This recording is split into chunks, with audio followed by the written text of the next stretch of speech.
وسلم کے فعل سے بالکل واضح ہے کہ نیند سے بیدار ہونے پر فوراً نماز ادا کی جائے، لہذا قضا نماز کی ادائیگی کے لیے اس کے بعد والی نماز کے وقت یا اگلے دن اسی نماز کے وقت کا انتظار نہیں کرنا چاہیے، بلکہ ایسے شخص کو صرف توبہ اور استغفار اور نیکی کے کاموں میں سبقت لے جانے کا اہتمام کرنا چاہیے۔ سفر میں اذان دے کر نماز پڑھنا، یعنی مسافر بھی جب قصر پڑے تو اذان دے۔ حضرت عقبہ بن عامر رضی اللہ عنہ سے روایت ہے کہ رسول اللہ صلی اللہ علیہ وسلم نے فرمایا، تمہارا پروردگار بکریاں چرانے والے سے تعجب کرتا ہے جو پہاڑ کی چوٹی پر رہ کر اذان دیتا اور نماز پڑھتا ہے۔ یعنی وہ جنگل میں بکریاں چرانے لے جاتا ہے، کوئی مخلوق نہیں وہاں سوائے اس ایک اکیلے کو اور باقی سب بکریاں۔ وہاں ظاہر جماعت کیسے کرے گا؟ اکیلا بھی نماز پڑھ رہا ہے تو کیا کرتا ہے؟ پہلے اذان دیتا ہے اور اس کے بعد نماز پڑھتا ہے۔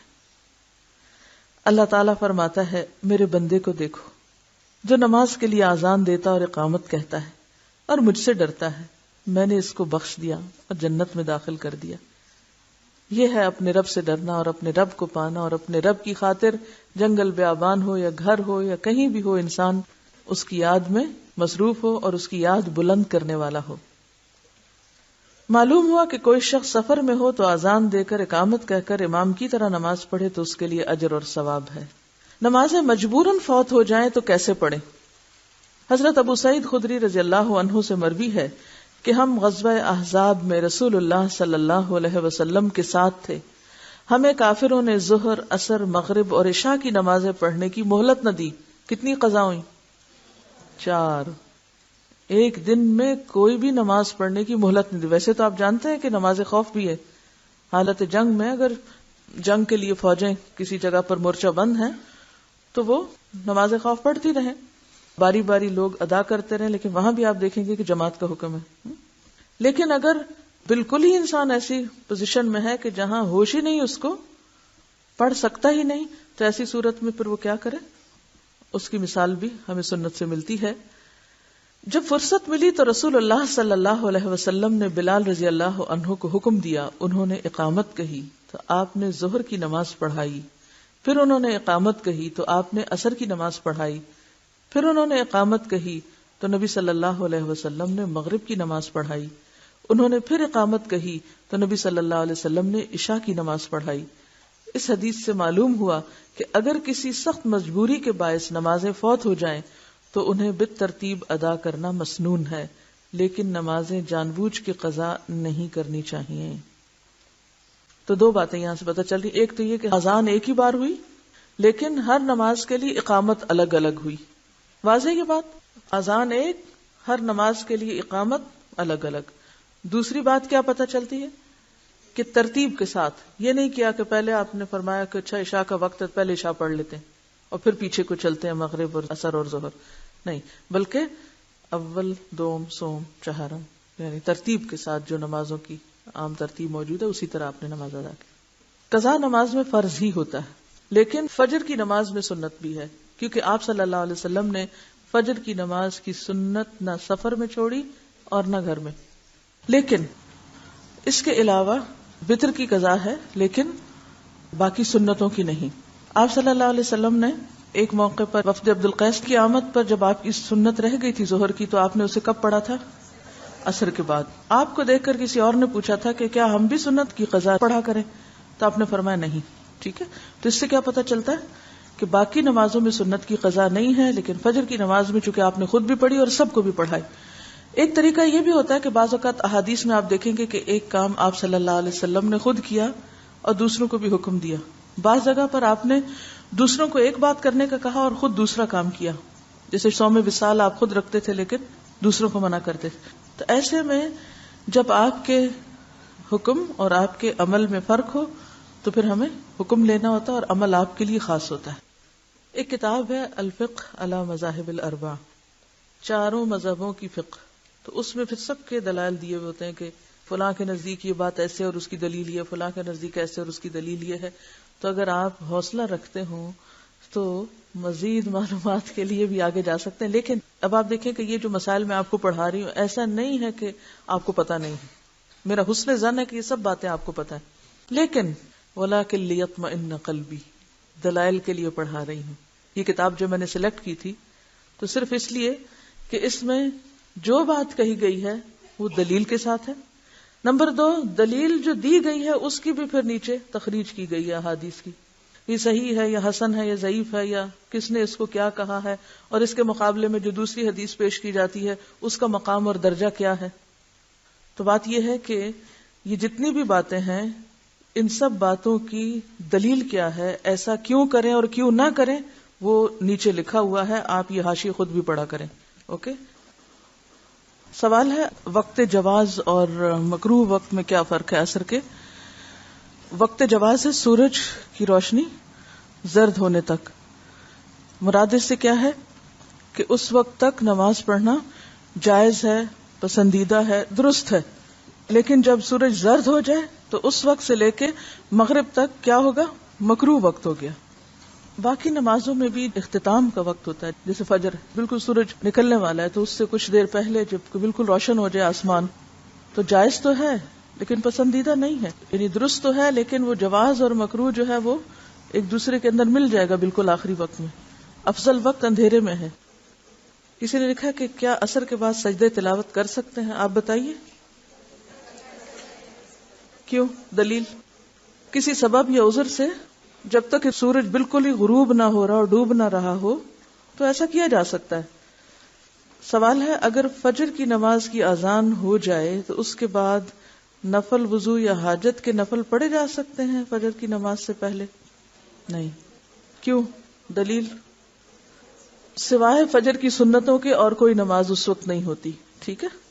ہاں ایک چیز ہے کہ اگر وتر رہ گئے تو اس صورت میں کیا ہے کہ آپ سنت سے پہلے اذان ہو رہی ہے مثلاً یا اذان ہو چکی وضو کرتے کرتے اگر آپ کی آنکھ دیر سے کھلی تو اب چونکہ آپ کو ترتیب والے مسئلے کو سامنے رکھنا ہے تو پھر آپ وتر پڑھ سکتے ہیں لیکن عام طور پر نہ پڑھیں. ایک سوال ہے کہ قضا نماز کی حدیث پاک میں بڑی سخت وعید آئی ہے. آپ کے کہنے کا مطلب ہے جو ہم نے اپنی نمازیں قضا کی ہیں ان کو ادا کرنے کی ضرورت نہیں. آپ اور صحابہ سفر پر تھے، صبح کے قریب سب کو نیند آ گئی، نبی صلی اللہ علیہ وسلم نے حضرت بلال کی ڈیوٹی لگائی سب کو جگانے کی، ان کو بھی نیند آ گئی، سب کی نماز قضا ہو گئی، نبی صلی اللہ علیہ وسلم نے نماز کو قضا ادا کیا. تو اب ہم کیا کریں؟ یعنی ان کا کہنے کا مطلب یہ کہ آپ قضا نماز پڑھنے سے روک رہے ہیں. کیا ایسا ہی کہا گیا؟ دیکھیے دو چیزیں ہیں، شاید آپ کو سمجھنے میں مشکل پیش آئی ہے.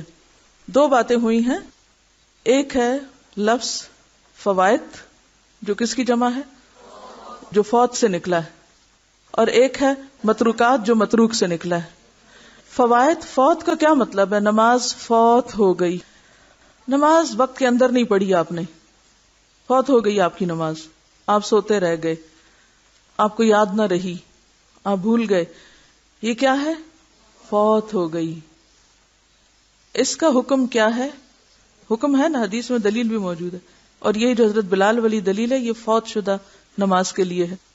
نمبر 2، بھول گئے، یاد آ گئی، پڑھ لیں. ٹھیک ہے. کوئی اور عذر مجبوری تھی ایسی شدید کہ آپ بالکل ایسی پوزیشن میں نہیں تھے کہ نماز پڑھ سکیں، مثلا جیسے ڈاکٹر ہے آپریشن کر رہا ہے، اب نماز جاری ہے اور ادھر وہ مریض موت کے کنارے پہنچا ہوا ہے، آپ بتائیے کہ کیا ڈاکٹر اس مریض کو دیکھے گا یا نماز پڑھے گا اپنی؟ بعض ممالک میں نماز کا وقت صرف 1 سے 1.5 گھنٹہ ہوتا ہے ٹوٹل وقت. اب 1 سے 1.5 گھنٹے میں ایک ڈاکٹر اور ایک مریض اس کشمکش میں کہ مریض کی جان جا رہی ہے، اب ڈاکٹر نماز پڑھے گا بیٹھ کے؟ وہاں نہیں پڑھ سکتا. کیا ضروری ہے اس وقت؟ جیسے جنگ خندق، دیکھیے اللہ کے رسول صلی اللہ علیہ وسلم کی زندگی میں جو بھی واقعہ پیش آیا وہ ایسے نہیں آیا. نماز تو آپ سے بھی فوت ہوئی، لیکن کیوں ہوئی؟ جنگ ہو رہی تھی، آپ وہ چھوڑ کے تو آپ ادھر آ جاتے، نماز شروع کر دیتے. حالانکہ میدان جنگ میں بھی نماز کا طریقہ تو بتایا ہوا ہے، لیکن اس سچویشن کے آگے ایک اور سچویشن بھی ہو سکتی ہے ایکسپشنل. کل ہی رات میری کسی سے ملاقات ہوئی تو انہوں نے بتایا کہ ان کے ہاسپٹل میں رمضان میں بعض دایا اور نرسز وغیرہ کیا کرتی تھی، آ کے مریض دیکھنے کے بجائے اپنا قرآن پڑھنا شروع کر دیتی کہ میں نے سپارہ پورا کرنا ہے آج کا. مریض چلا رہا ہے، رو رہا ہے، دھو رہا ہے، ان کو پرواہ نہیں، سپارہ پورا کر رہی. ہم اتنے بے شعور ہیں کہ اس وقت میرا فرض اپنی ڈیوٹی پوری کرنا نہ کہ سپارہ پورا کرنا. کام کے وقت میں سپارہ پڑھنا جو ہے جرم ہے، نیکی نہیں ہے.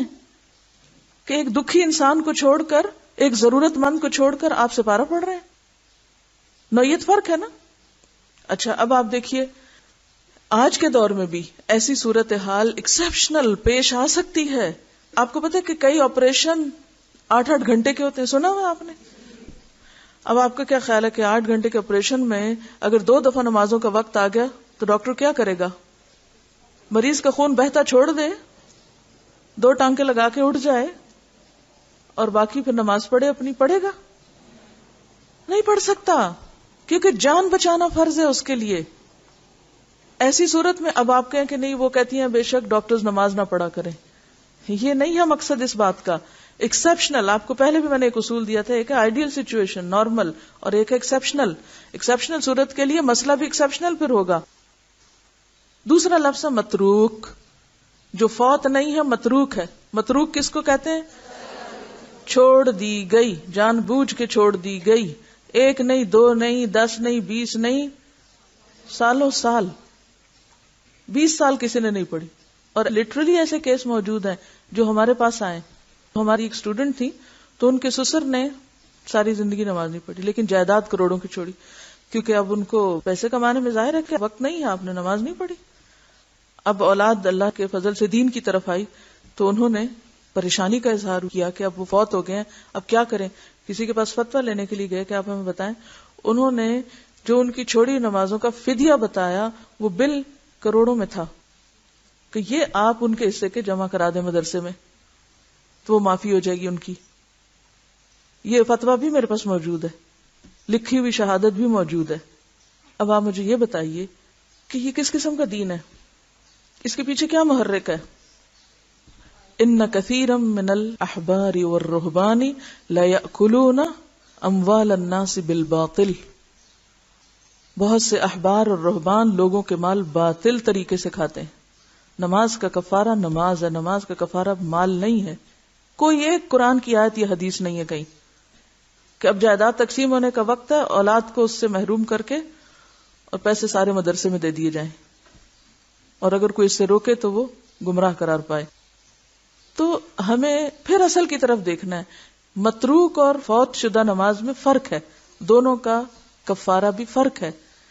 متروک میں توبہ استغفار کریں اور ان الحسنات یذہبن السیئات، کثرت سے نوافل پڑھیں، کثرت سے توبہ کریں. اور پھر توبہ کی شرط کیا؟ آئندہ نہ ہو. اب جو مجھے پتا ہے کہ میری نماز 25 روپے کی ہے، میں 25 صدقے میں ڈالوں اور نماز چھوڑوں اور جاؤں.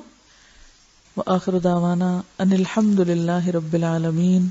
سبحانک اللہم وبحمدک، نشہد ان لا الہ الا انت، نستغفرک ونتوب الیک.